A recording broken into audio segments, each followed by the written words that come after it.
For example, now I'm recording. Do you have the possibility to record independently to the cloud, for example? Yeah, I can record. Yeah, I Okay, record so in now the we got two recordings. yeah. Yes. Okay. Yeah, I was thinking about your handwriting to make something. I don't know. A t-shirt or towel, whatever. Yeah. Yeah, I was I'm not sure if thinking. anybody would kind of buy that, Yeah. but I mean What it's if it's for possible.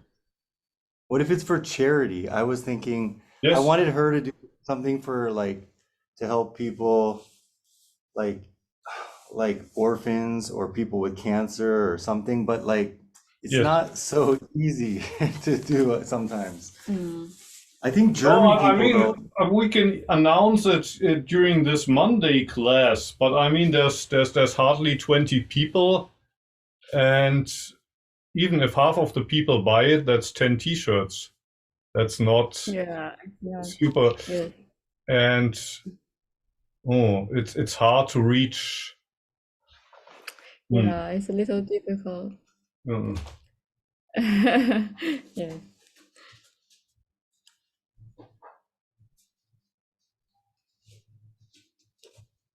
Not super easy. Today, well, maybe because it's Christmas, maybe it's less people than usual. Yeah, Christmas dinner. In China, do you also celebrate Christmas? I think young people Young people do. like Is it like young in people. Japan that young people use it as an opportunity to date each other? Yeah, yeah, yes. I see, I see, I think young people to do that. I see. Because in Germany, it's more like the Japanese New Year. People don't meet with their lovers, but they go and visit the family, their parents. It's more Christmas or something there. You go home. It's not something where you would take your girlfriend for a date. It's like, I won't be home until tomorrow. Yeah, that's China and Japan, I think. Yes, Korean, yeah, maybe. yeah, China, Japan, Korea. yeah.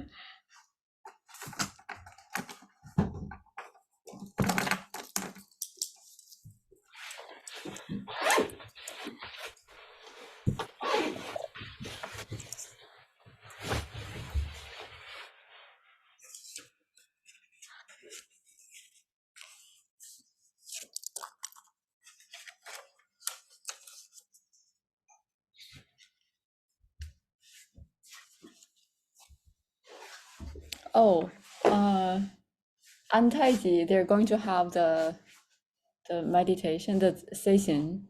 When is the session is November. no, I mean they have a long Oh, Rohatsu is over. It's December. It's the Rohatsu session's the first week of December, right? Exactly. Until, well, officially the early morning of the 8th. Actually, they sit only until 1 minute past midnight on the 7th. And then they said they eat odin and drink beer. Yes. Takahashi-san said that. Yeah, that is a And he's- big party because it's the last session, it's the longest session. So when it's over, there's a big party where you have these oden on the stove. Usually after the session, that's when they start to use the stove. So it's the first time that you have the stove there. You have this big pot with oden, and then there's sake or beer to drink. And some people, they party until the early morning. So it's the next day is 3 days, so you can stay up until as long as you want and then sleep all day if you want to. That's a big contrast from the session and then all of a sudden having a party. Yeah.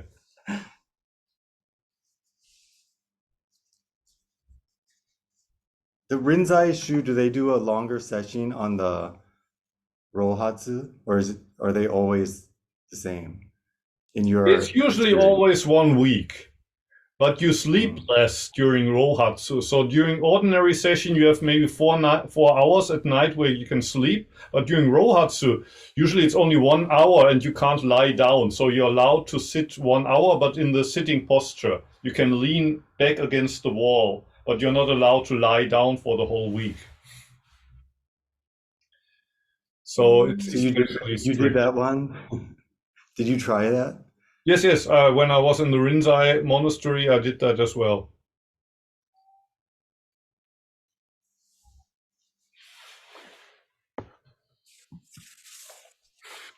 So yeah, Merry Christmas, everybody. Welcome to this week's Zen and Zazen class. It's the last time this year, and next year on the 1st and on the 8th will be Mondays, but I will be away from Osaka. So the next time we have this Zen and Zazen class will be January 15th. And today I want to talk about Kodo Sawaki's sayings to you. But before that, let's sit for half an hour. 今天应该是今年最后一节禅语坐禅的课，然后从下周开始有2周老师要放假，我们还是前面30分钟坐禅，然后今天讲泽木老师那本书。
Thank you for joining. So today I will talk about Kodo Sawaki's sayings from this book.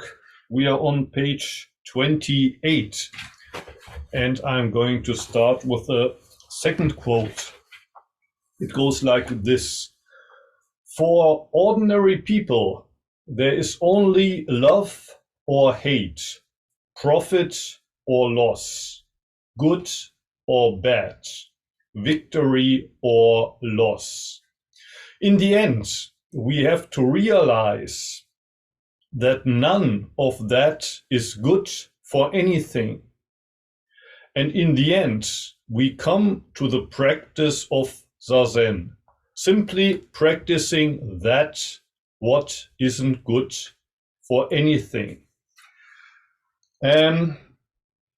Sawaki Roshi often likes to point out that Zazen is good for nothing. And here he uses the expression "not good for anything" twice. First, about the world of ordinary people. For them, it's about love or hate, profit or loss, good or bad, victory or loss. That's what I usually call the game that we start to play since we are 3, 4, 5 years old, since we learn to say I. Since we learned that tomorrow is another day and today I have to do my homework so that I get better grades at the end of the year. We play this game, but at one point we realize it's good for nothing. Gaining is good maybe inside the game, but that's a game that's going to be over sooner or later. And once we make that realization, we become able, well, to take a break from the game, excuse ourselves from the game. And Zazen is one way to do that, to say, I'm not going to play that game. If you become a monk like myself, maybe you say, I'm not going to play that game for the rest of my life. Or you say, I'm not going to play that game for the next 15 minutes, for 30 minutes. Maybe a good part of the day, I have to play the game to be able to pay my bills. But at least for these 30 minutes, I'm not going to play that game. And that's a totally different meaning of good for nothing. Playing the game, trying to collect points, which in the end are good for nothing, or to just sit here, not play the game, and do what's good for nothing, which means to just be here and now. But that is the best thing you can do. That's what you've been missing all the time because you were so absorbed by the game that you forgot to just be here. So he uses the expression not good for anything twice, but in the totally opposite meaning, I think.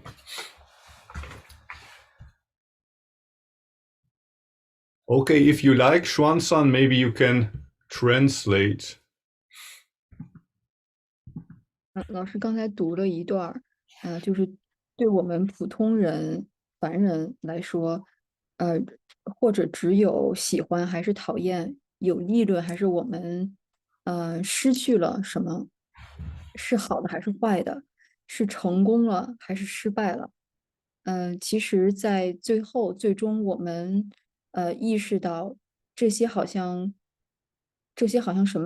好像也没有为了什么，就是好像最终我们意识到，我们普通人在意的那些事情，好像也没有什么好的。然后我们最后，我们都来到这个坐禅的练习当中，我们最终都走向坐禅这个练习，只是简简单单的练习。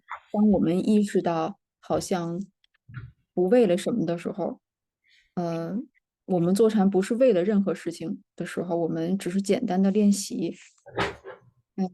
泽木老师经常说这句话，就是坐禅什么也不会得到什么好处，坐禅也不是为了什么。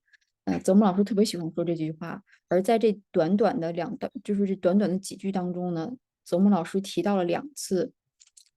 第一次就是他提到了，好像，我们人总是在比较，你是得到了什么，还失去了什么。然后第二个就是，好像我们平时工作的时候，就是你会想到有意义还是没有意义，想到这个事情对你有用还是没有用。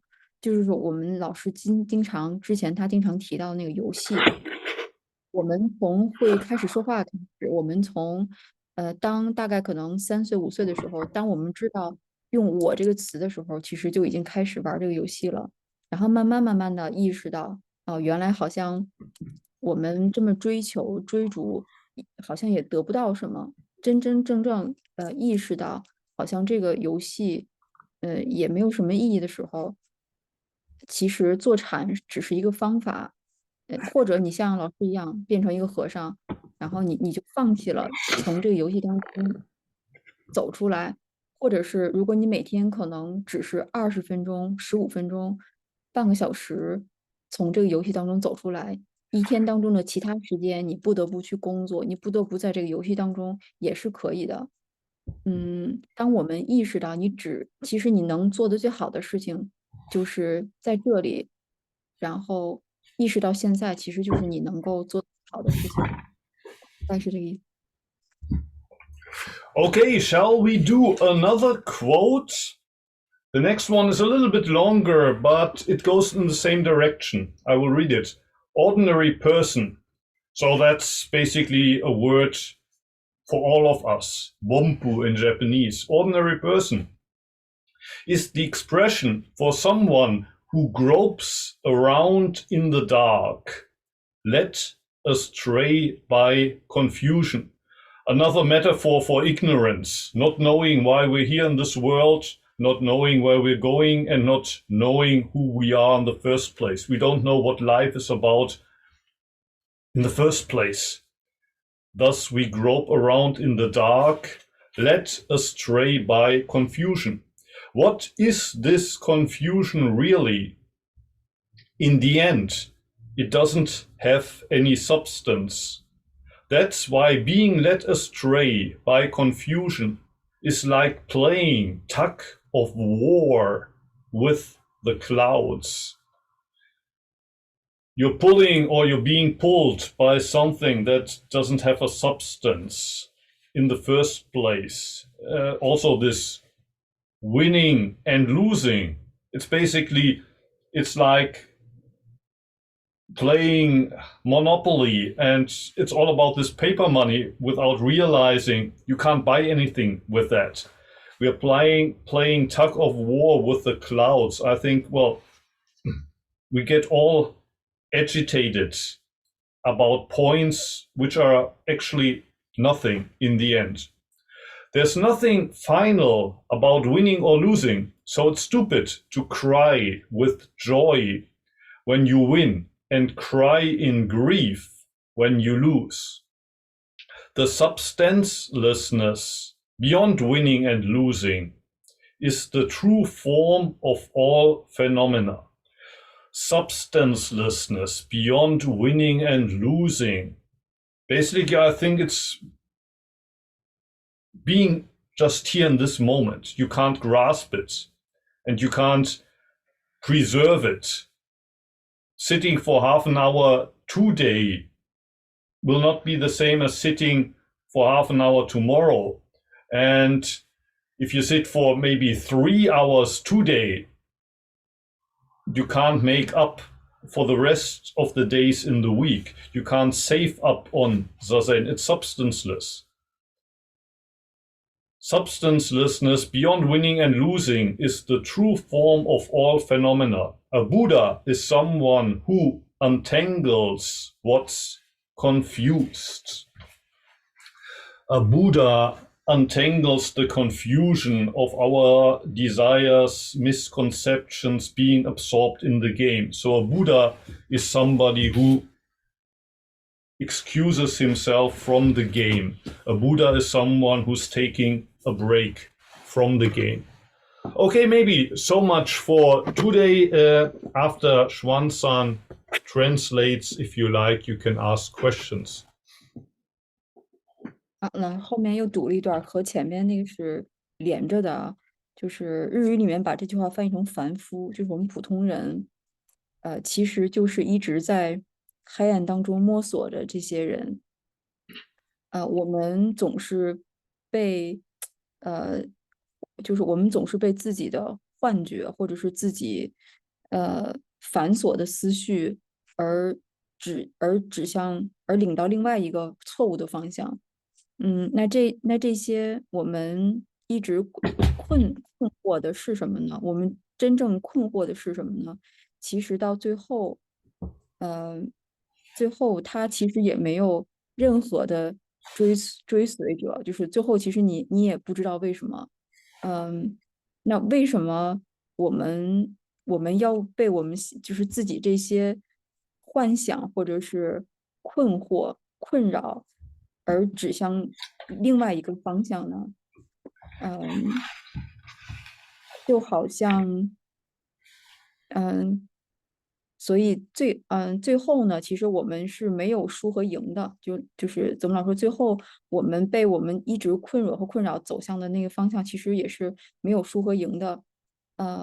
我们总是特别傻的，就是我们总是非常愚昧啊，我们总是非常愚昧的享受，比如说哭，或者是当你输或者是赢的时候，你可能会流泪，或者是当你输的时候，你可能会流泪。你可能是因为喜悦而流泪，或者是因为伤心，因为失去，就是失败了，从这个游戏输了而流泪。但其实这些只是表面现象，而在输和赢之后的呢，才是这个真正的所有的真正的一个事实，是一个事实的现象。而佛，就是我们说佛陀，他就是这个人，他是一个真正解开这些让我们困惑、困扰的这些思绪的一个人。然后老师刚才其实就是说这一段其实就讲的，我们可能一直在就好像玩游戏一直在积分，或者是一直在挣钱。当你认识到其实钱就是一张纸的时候，当你认识到你积那些积那些分数，其实也代表不了什么输赢，也得不到什么的时候，其实就是你真正解开自己困惑的时候。我们今天做了30分钟禅，和你明天做了30分钟禅，其实没有大的区别。如果你今天没有做禅，你明天想把今天30分钟这个做禅的时间补回来，你是不可能补回来的。所以，当你真正解开这些谜团的时候，解开这些困惑的时候，才是真正看到事实背后的那个现象的时候。然后大家有问题的话可以提。Thank you. Before we start with the question and answer session, I wanted to share this yoga Santa Claus with you. Now is the right day probably to share that. My wife bought these a couple of years ago, but I really never had a chance to show them around. Anyway, if you have questions, anything you would like to share, please feel welcome to do so. Last chance this year. Anything you would like to ask? Either raise your hand or start to talk just like that.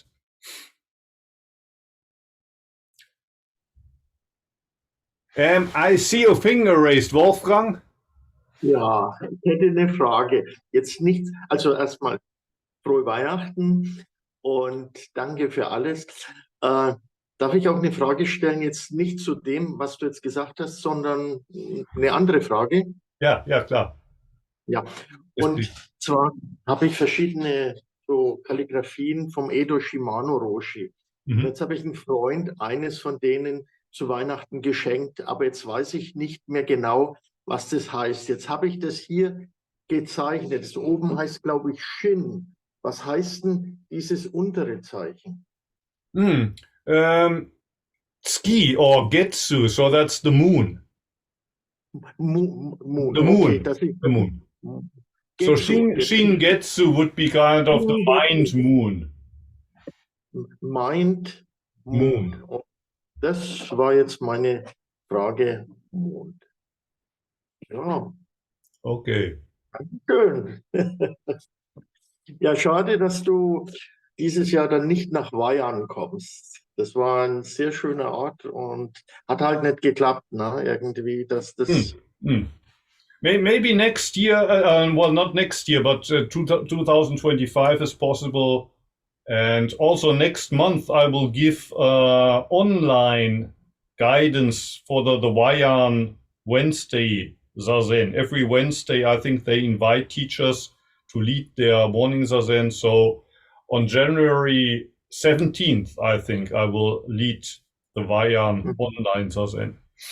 But maybe we can meet again 2025 in Weihan or somewhere else. Okay. Thank you. Thank you. Any other questions? Anything else you would like to share? Hello, Muho. Hello. Merry Christmas. Merry Christmas. What I'm wondering is, are you not an ordinary person? And do you still struggle with this sometimes of the not knowing? Well, I'm an ordinary person, and I think all of us, we are ordinary persons. At the same time, none of us is ordinary in the way that if you weren't here now, even if the rest of us, like 10, even if the other 9 people would attend the Zazen meeting and would do Zazen, only because you are here, only because you attend Zazen, your Zazen changes the whole universe.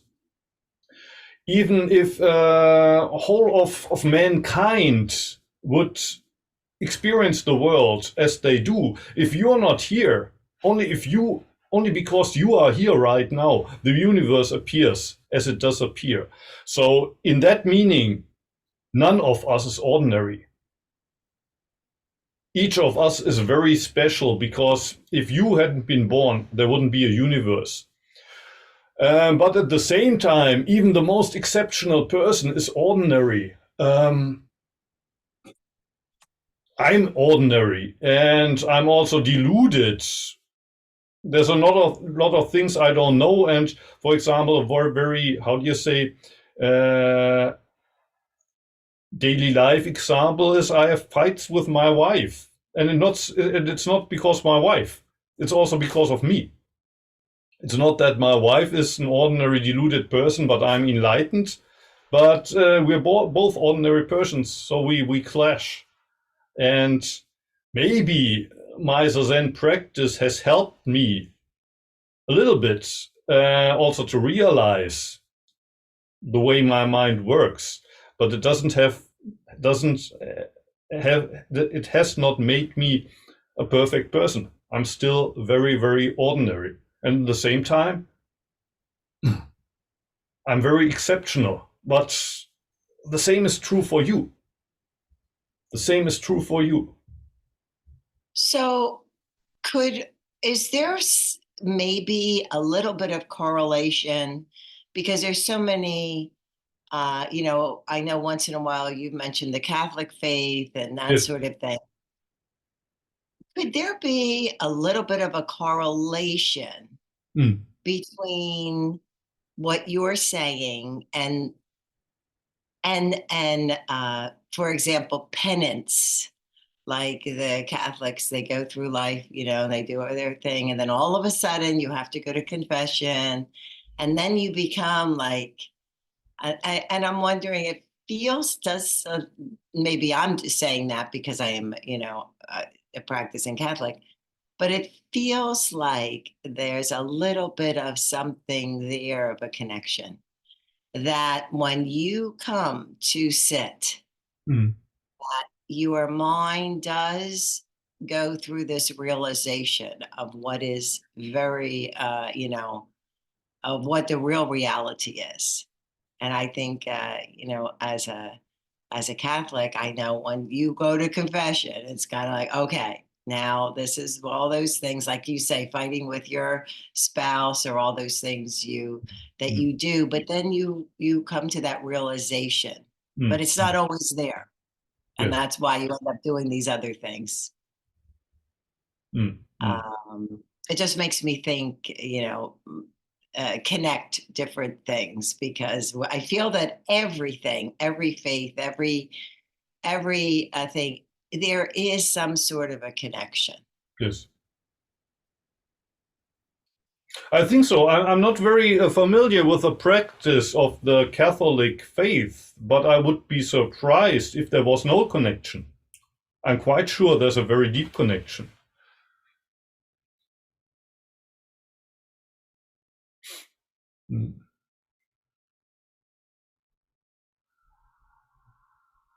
And I'm not sure about America, but in Germany, there's actually quite a good number of Christians, especially Catholics, that also practice Zen.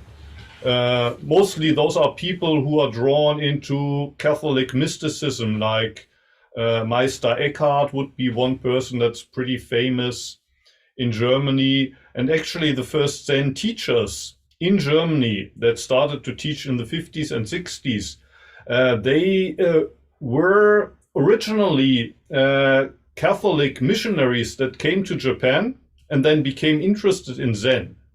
And they didn't convert, so they stayed Catholics, but they also became Zen teachers. And they were quite influential in Germany. So this Christian stream of Zen is pretty strong in Germany. People that say, we're Christians, we're Catholics, but we're also practicing Zen. So for me,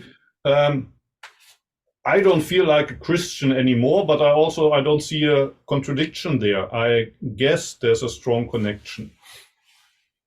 Exactly. And I think for me, there's no conflict in either. And I'm assuming that if that's the way I feel as, you know, in this faith, perhaps other faiths also feel that. Yes. As well. Thank you for sharing that. Thank you.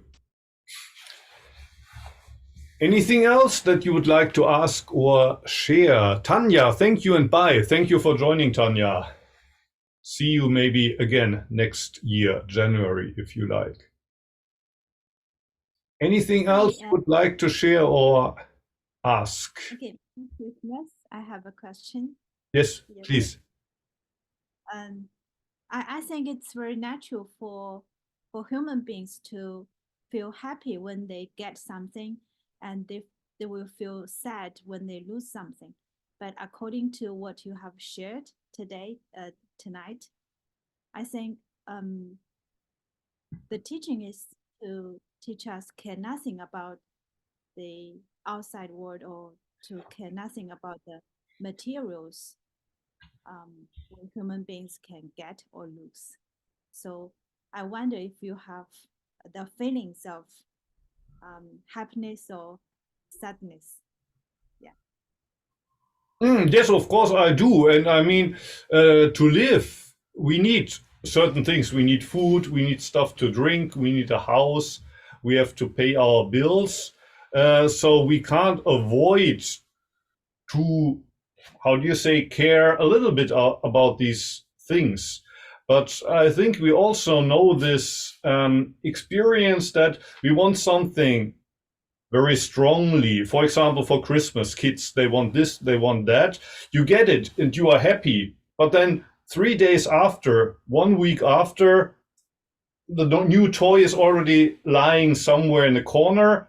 You're not interested anymore. You want something new. And with grown-ups, you want a career, you want a job, but once you have that job, it's not good enough anymore. You buy a car, and first you're happy about your new car, but then 6 months later, it's not enough for you anymore. You have a wife, 3 years later, the wife is not enough anymore. You buy a house. So we are happy for a moment, but then we have this new thing that we want, and we think that's gonna make me happy. But once we have that, again, we're not happy, and we're sad when we lose something, but we don't realize in that moment, eventually, probably most, if not all of us that attend here today, in 50 years, we're gonna have lost everything. Whatever we gain in 50 years, you're gonna lose all of that. So why get so worked about what you gain and what you lose? Be happy that you're here now. Be happy that you can live this one day, and if you have another day tomorrow, that should make you much more happier than the money that you have in your bank account or the car that you have in the parking lot, and all the presents that you got for Christmas, and maybe in 1 week you're already fed up with them. What is much more important is that right now you have this one day. And you could have died already last year, but you're still alive. Isn't that great? And the fact that in 50 years you're gonna be dead, it takes nothing away from that. You're here now. And when you realize that's the greatest, well, present you could wish for, you're much less worried about these small losses and gains that you also experience.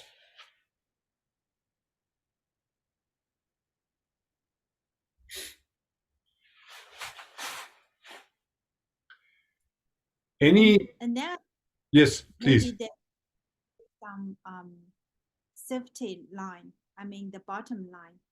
I mean, the people who need not to worry about tomorrow's living stocks, like houses, they would, if they don't worry about they will get hungry tomorrow, then they will feel happy for being alive today. But if they lose everything except their life, they will still struggle a lot.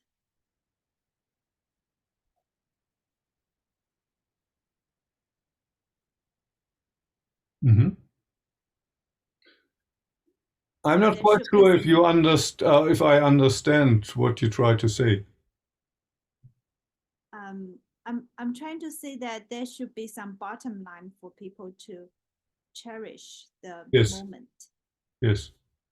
The bottom line is that they feel safe. Yes. Yes. At least safe for the present moment and for tomorrow, at least. So this is a luxury for only a part of people. Yes. Yes. Yes. Yeah, thank you. Yeah, a safe place. You need a minimum of food and drink. You need something warm to wear in the winter. So if you don't have that, first of all, you need that minimum, of course. But a lot of us are fortunate enough to have that minimum. And the kind of dilemma of the human mind is we don't realize we have enough. We always want more, more, more.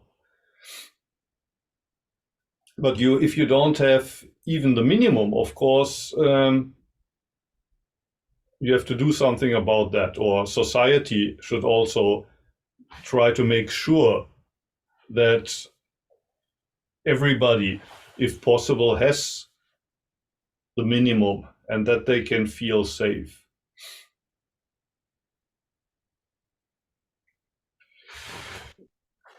Anything else you would like to ask?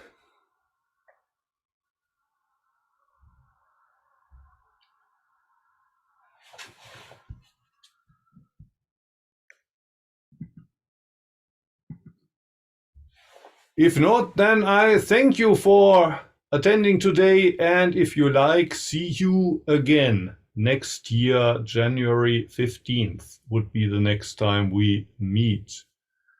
Schwanzan, is there any pranayama during that time, or no Monday Zazen class at all? Yeah, I think maybe we take 2 weeks, 2 weeks rest. Yes. Okay. So no Zazen, also no pranayama, and see you again. So have a nice New Year in Japan. On January 1st, the Year of the Dragon starts. In China, I think it's February 20th. They are 6 weeks behind. But yeah, next year is going to be the Year of the Dragon. Okay, thank you for attending. And then on January 15th, it's going to be back to the Fukan Zazen manual. Have a nice remaining Christmas and a new year. Happy New Year. See you. Thank you. And when is the dragon calligraphy behind you? Yes.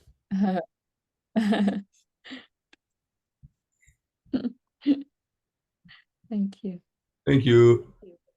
Thank you. Bye bye. Thank you. 谢谢大家，我下了啊。拜拜。